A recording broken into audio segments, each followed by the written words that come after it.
Terima kasih. Selama ini kami telah mempelajari dua topik, yaitu pneumatologi dan angelologi. Dan sebelum itu saya akan memperkenalkan diri. Nama saya Karisman Warowo, NIM 08022172,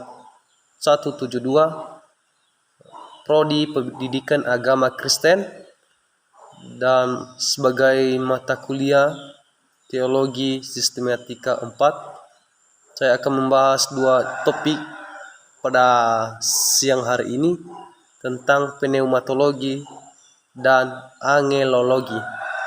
Saya akan membahas yang pertama dulu tentang pneumatologi, yang artinya tentang Roh Kudus. Secara etimologi, kata pneumatologi berasal dari kata dua kata dalam bahasa Yunani, yaitu pertama kata pneuma yang artinya angin, nafas, dan roh. Kedua kata logos yang berarti perkataan ilmu pengetahuan. Dua kata tersebut digabung menjadi satu kata, pengertian yaitu ilmu atau pengetahuan yang mempelajari tentang Roh Kudus. Ini pneumatologi ini kita telah membahas salah satu suatu pengetahuan yang terdapat di dalam kehidupan Roh Kudus.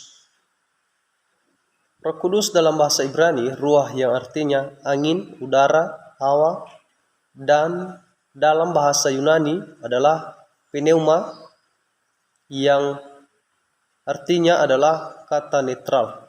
Menurut pendapat Arius menyekali, personalis Roh Kudus mengatakan Roh Kudus yang hanya merupakan suatu pengaruh yang keluar dari Bapa, maka sangat perlu mempelajari tentang Roh Kudus ini. Roh Kudus ini memiliki beberapa sifat dari suatu pribadi. Saya akan membahas. Roh Kudus ini memiliki akal budi atau kecerdasan, yang artinya bahwa Roh Kudus menyelidiki segala sesuatu yang terambil dalam kitab 1 Korintus 2 ayat 10. Roh Kudus kedalaman diri Allah dan menyatakan kepada orang-orang yang percaya. Yang kedua, pengetahuan, artinya seorang manusia yang memiliki kesadaran atau pengetahuan dalam pikiran Allah, tetapi Roh Kudus memahami pikiran Allah. 1 Korintus pasal 2 ayat 11. Dan ketiga, pikiran adalah bagaimana Roh Kudus mengenal Bapa, demikian pula Bapa mengenal pikiran Roh Kudus. Roma 8 ayat 27. Pikiran yaitu cara berpikir, pola pikir, tujuan, aspirasi, perjuangan, dan secara jelas bahwa Roh Kudus ini memiliki akal budi dari kitab Efesus 1 ayat 17. Dan berikutnya, emosi, memiliki kesadaran dan kemampuan untuk memberi tanggapan pada suatu. Dalam Efesus 4 ayat 30 berkata, jangan menduduki Roh Kudus dari Allah, menekankan bahwa Roh Kudus diciptakan pada waktu orang percaya dan juga orang yang berdosa dengan berdusta. Dan kelima itu kehendak. Roh Kudus memiliki kehendak mengindikasikan ia memiliki kuasa yang berbuat dalam pemilihan dan keputusan. Ini sifat-sifat dalam Roh Kudus ini salah satu yang kita ambil dan memiliki makna di dalam kehidupan kita, supaya kita memiliki hidup yang penuh dengan kuasa Tuhan. Bapak Ibu yang terkasih, saya akan melanjutkan materi. Karya-karyanya mengonfirmasikan personalitasnya. Roh Kudus mengajar, yang artinya sebelum Tuhan Yesus meninggalkan murid-muridnya, ia mendorong mereka dengan mengatakan kepada mereka bahwa ia akan mengutus penolong yang lain. Dari kitab Yohanes 14 ayat 16. Yang lain menekankan bahwa Roh Kudus akan menjadi penolong yang serupa dengan Kristus, sebagai Kristus telah mengajar murid-muridnya. Yang kedua, Roh Kudus bersaksi. Yesus berjalan murid-murid bahwa Roh Kudus akan memberi kesaksian tentang aku.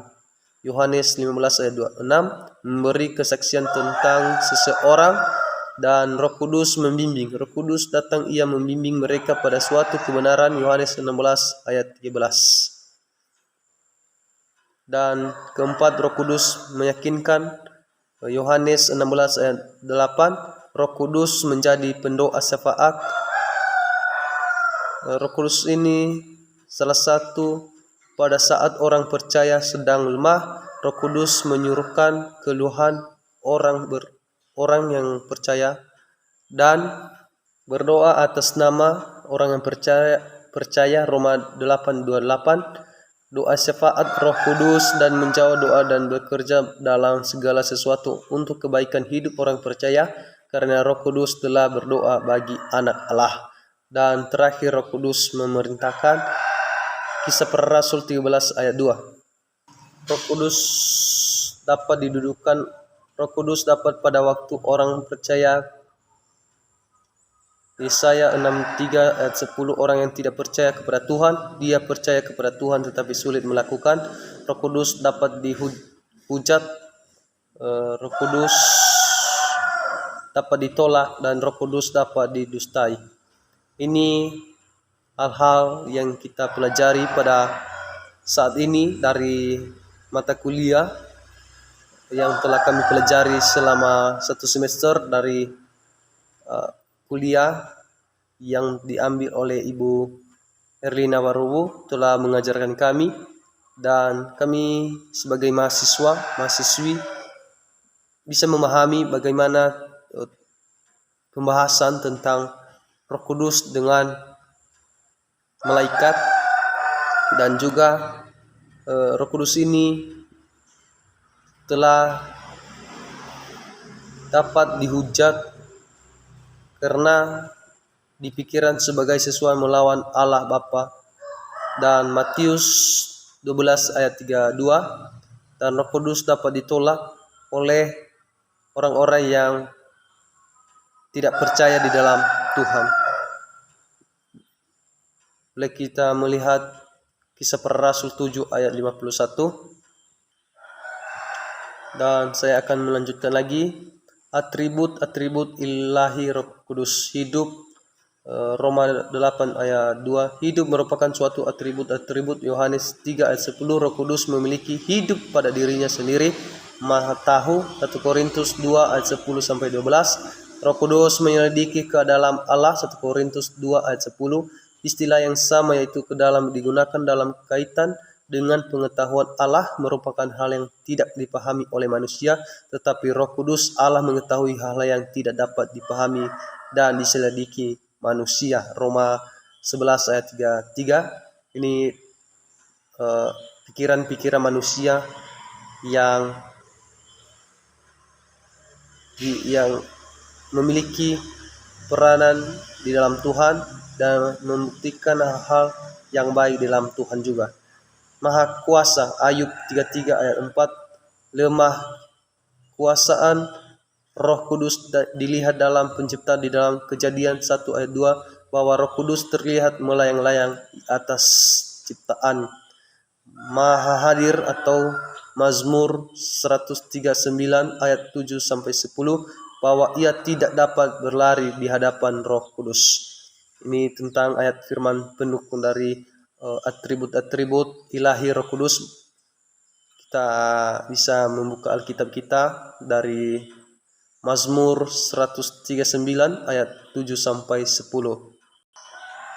Kekal, Ibrani 9 ayat 14, Roh Kudus kekal. Melalui Roh Kudus kekal, Kristus menyerahkan dirinya sendiri tanpa celah pada Allah sebagai Roh Kudus mengambil bagian dalam kelahiran Kristus. Dengan cara yang sama, ia juga mengambil bagian dalam kematian Kristus. Kekudusan, bahwa Allah adalah kudus sama seperti khususnya dan dipisahkan dari dosa dan orang berdosa. Kasih orang kudus adalah kasih dan menghasilkan kasih dari anak Allah. Kebenaran, Yohanes 14 ayat 17, Roh Kudus disebutkan oleh kebenaran dalam Yohanes 14 ayat 17. dan kebenaran. Yohanes 14 ayat 6. Demikian Roh Kudus asalah kebenaran dan memimpin orang-orang pada kebenaran melalui kitab suci. Ini tentang ayat-ayat dari atribut oleh Roh Kudus, sehingga kita memiliki kepercayaan di dalam Tuhan, yaitu membuktikan dan mendukung ayat-ayat Alkitab dengan sesuai kehendak yang ditulis oleh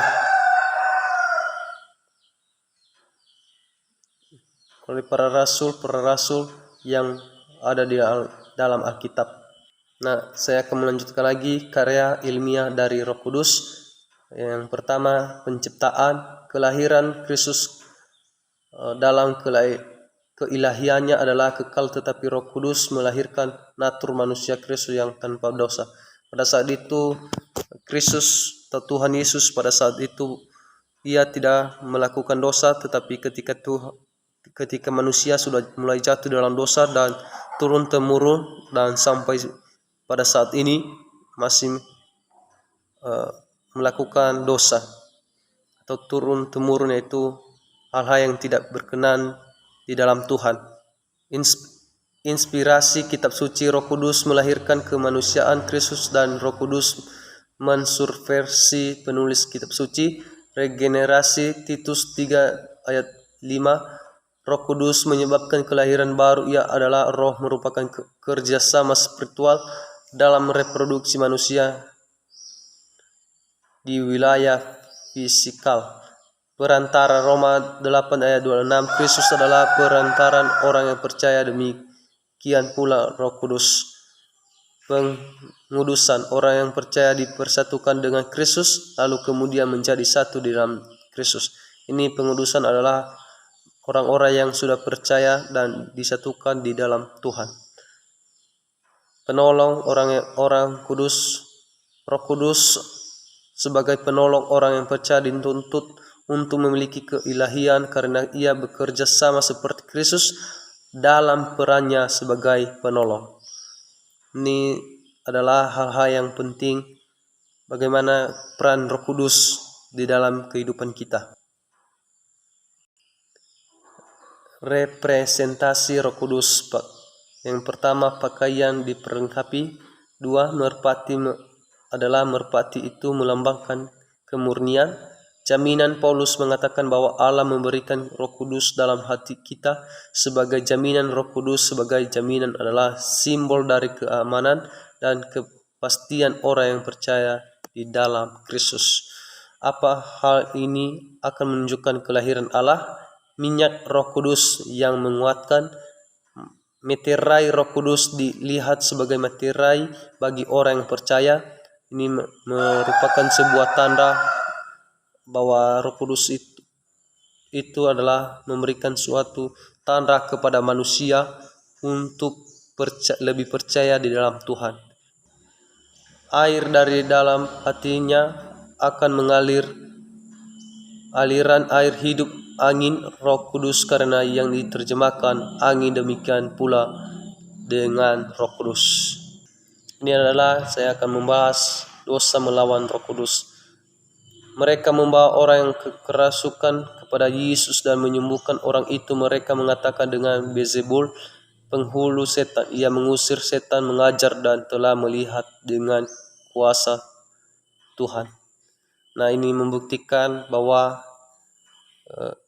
ketika kita merasakan penyakit di dalam Tuhan atau di dalam hal-hal yang tidak baik berkenan di dalam diri kita, sebagai datanglah seorang yang mendoakan kita dan menguatkan kita supaya iman kita ini tidak bisa digoyahkan oleh roh-roh yang tidak sesuai di dalam kehidupan Tuhan dan juga di dalam kehidupan manusia.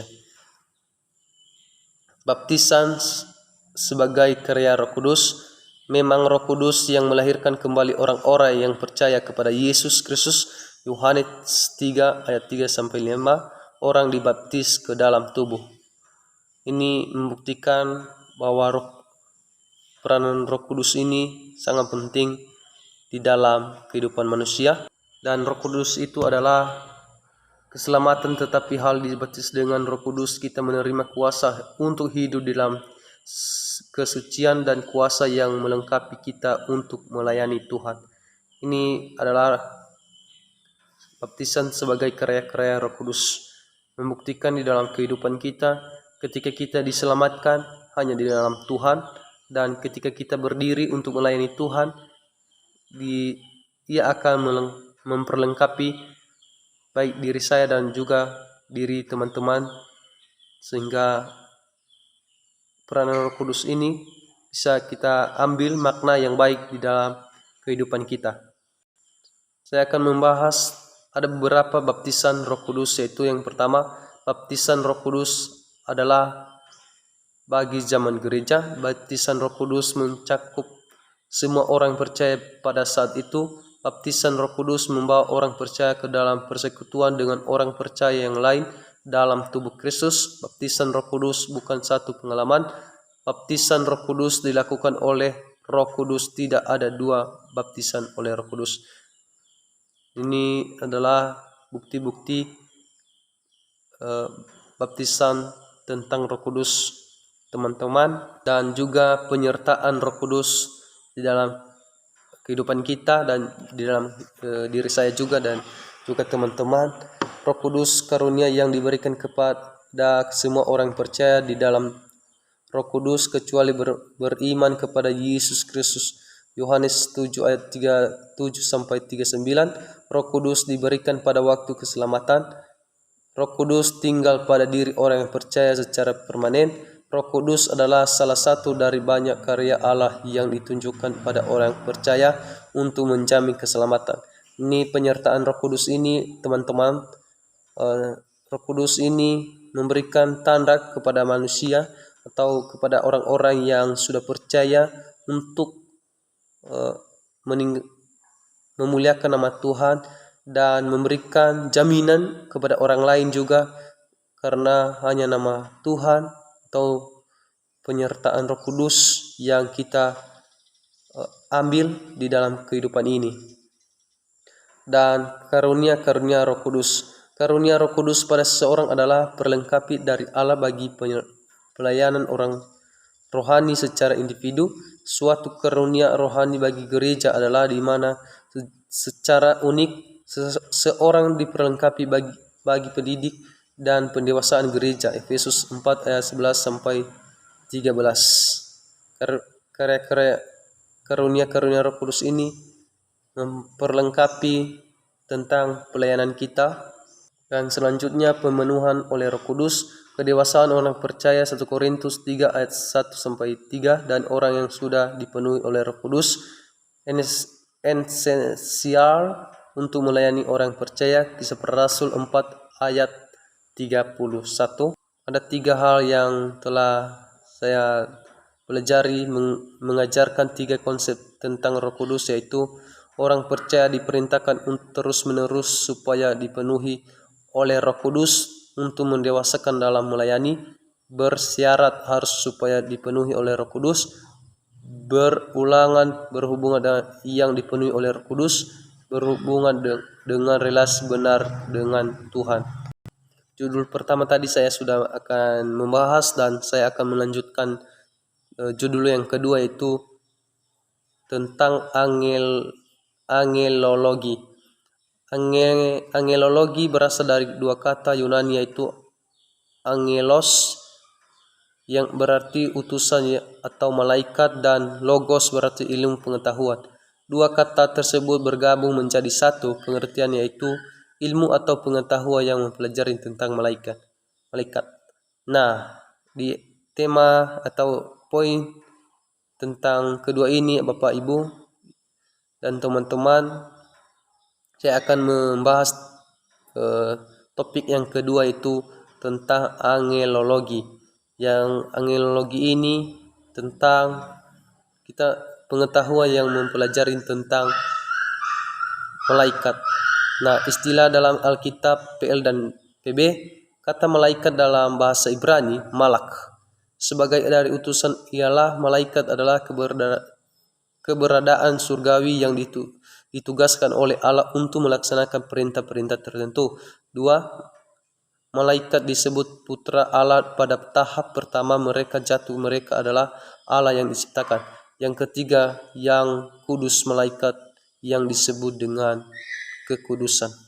Keberadaan malaikat sehubungan dengan relasi malaikat dengan Kristus. Asal mula malaikat. Nah, pekerjaan malaikat, Tuhan memberi suatu tugas kepada malaikat menolong melaksanakan kehendak Allah bagi orang yang percaya, dan juga orang yang saleh dan juga orang yang jahat. Ini membuktikan kepada orang-orang untuk menolong dan melaksanakan kehendak Allah kepada orang lain, dan supaya mereka bisa saleh dan kelakuan yang tidak sesuai di dalam Tuhan, kelakuan yang roh-roh yang jahat yang mereka lakukan. Inilah salah satu Roh Kudus menegur hidup kita, Bapak Ibu. Natur dan atribut malaikat. Malaikat adalah keberadaan yang bersifat roh, Lukas 20 ayat 36. Malaikat adalah makhluk ciptaan. Malaikat diciptakan secara serentak dan tidak terhilang jumlahnya. Malaikat memiliki utusan lebih tinggi daripada manusia. Ini yang terakhir adalah malaikat memiliki utusan yang lebih tinggi daripada manusia. Klasifikasi malaikat. Para malaikat berperan sebagai pengusaha pemerintah dalam Efesus 6 ayat 12. Tingkat dari para malaikat yang jatuh, mereka yang berada di tingkat pertama atau tertinggi. Penguasaan adalah mereka diberi otoritas, kuasa atau otoritas yang mereka terapkan atas dunia ini. Malaikat yang memiliki yang tinggi dan malaikat yang melayani. Ini adalah klasifikasi tentang malaikat. Pelayanan malaikat. Melayani adalah Allah yang penolong melaksanakan kehendak Allah bagi orang-orang yang saleh dan juga orang jahat. Malaikat melayani Yesus. Malaikat memprediksi kelahirannya, Lukas 1 ayat 26 sampai 38. Para malaikat melindungi dia pada waktu masih kecil. Malaikat melayani dia setelah pencobaan, Matius 4 ayat 11. Malaikat menguatkan dia di Getsemani, Lukas 22 ayat 43. Malaikat mewartakan kebangkitannya, Matius 28 ayat 5 sampai 7. Malaikat hadir di kebaikannya, Kisah Para Rasul 1 ayat 1. Malaikat melayani orang-orang yang percaya. Yang pertama, proteksi dalam hal fisik, pemeliharaan secara fisik. Ini adalah pelayanan tentang malaikat untuk menjadi penolong dan melaksanakan kehendak Allah bagi orang-orang yang saleh. Dan juga dorongan dan petunjuk penolong dalam jawaban doa, membawa orang percaya pulang dan berhubungan malaikat dengan orang tidak percaya. Demikianlah pembahasan dua topik pada siang hari ini, dan materi yang kami pelajari selama satu semester dari mata kuliah teologi sistematika 4 tentang pneumatologi dan angelologi. Semoga bisa kita mengambil sebuah kesimpulan bahwa hanya di dalam mata kuliah sistematika ini bisa kita mengambil sebuah hal yang baik, hal yang penting di dalam kehidupan kita, Bapak Ibu dan juga teman-teman. Jangan sampai kita tidak mengerti tentang pneumatologi dan angelologi. Dua kata ini sangat penting, dan bagaimana peran Roh Kudus di dalam hidup kita, dan bagaimana peran Roh Kudus juga untuk melayani di dalam kehidupan kita. Demikian materi yang singkat. Tuhan Yesus memberkati. Shalom.